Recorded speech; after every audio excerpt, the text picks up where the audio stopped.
말씀과 기도로 세워지는 열방복음 선교회 말씀으로 시작하는 하루 2023년 12월 8일 금요일 오늘의 말씀은 민수기 25장 1절에서 13절 주제 진노하시는 하나님.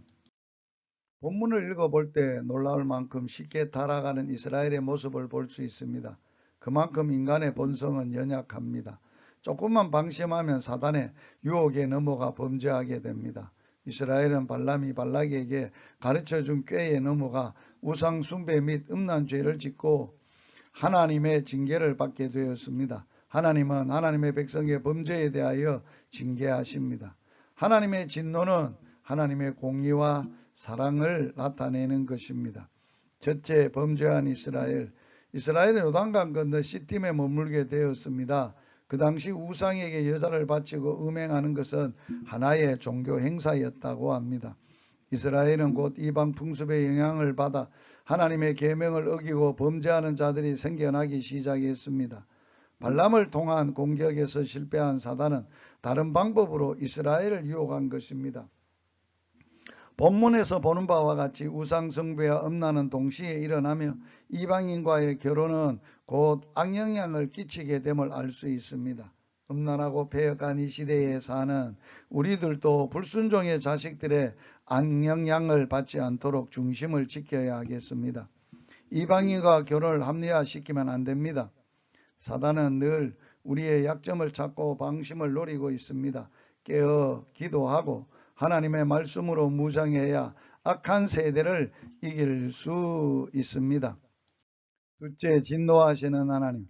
하나님은 거룩하십니다. 하나님의 백성도 거룩합니다. 그러므로 하나님은 거룩하지 못하고 더러운 행실에 물들어가는 백성들에게 진노하사 벌을 주셨습니다. 하나님의 사랑의 책찍입니다. 이스라엘은 이 진노로 말미암아 4,000명이 죽고 이 사실은 귀중한 역사적 교훈이 되었습니다. 하나님 외에 다른 우상을 섬기는 것은 파멸에 이르는 죄입니다. 하나님의 책찍을 맞아서라도 회개에 이르는 것은 하나님의 사랑입니다. 당신의 마음속에 숨겨져 있는 우상을 찾아서 반드시 제거하십시오. 셋째, 질투하시는 하나님. 하나님의 백성들이 하나님을 배반하면 곧 비참해지고 맙니다. 그러므로 하나님은 그 백성들이 하나님만 섬기며 하나님의 축복 가운데 살도록 하십니다. 하나님의 이러한 열심은 이스라엘이 우상 숭배 범죄를 저질렀을 때 징계하시며 이스라엘은 하나님을 질투하시는 하나님으로 교육을 받으면서 하나님의 사랑을 깨닫게 됩니다. 비느하스가 하나님의 질투심으로 범죄한 시므온을 족장 시므리와 미디안 여인 고스비를 죽였다는 기록은 하나님의 택한 백성에 대한 사랑의 열심이 크다는 것을 말합니다. 질투하기까지 이르는 하나님의 열심입니다. 당신은 하나님의 양떼를 돌볼 때 이러한 하나님의 열심을 가지고 돌보고 계십니까? 양떼들에게 모든 것을 다 허용하는 것은 하나님의 사랑이 아닙니다. 넷째, 미디안을 정복하라는 하나님. 하나님께서는 모세에게 미디안을 정복할 것을 말하셨습니다. 미디안이 강고한 꾀로 이스라엘 유혹했기 때문입니다. 사단은 여러 가지로 강교한 꾀로 유혹합니다. 사단의 유혹을 달콤하고 강교합니다. 우리는 사단의 강교한 유혹을 분별해야 합니다. 기도를 통해 사단의 유혹인 것을 깨달았을 때는 곧 대적하여 정복해야 합니다.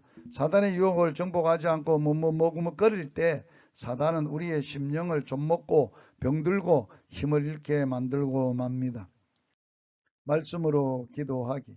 하나님의 진노가 불의를 막는 사람들의 모든 경건치 않음과 불의에 대하여 하늘로 쫓아 나타나나니 로마서 1장 18절. 주님의 전신갑주로 무장하고 성령의 검 하나님의 말씀으로 기도하게 하여 주옵소서. 예수님 이름으로 기도하며 예수님 이름으로 축복합니다. 할렐루야.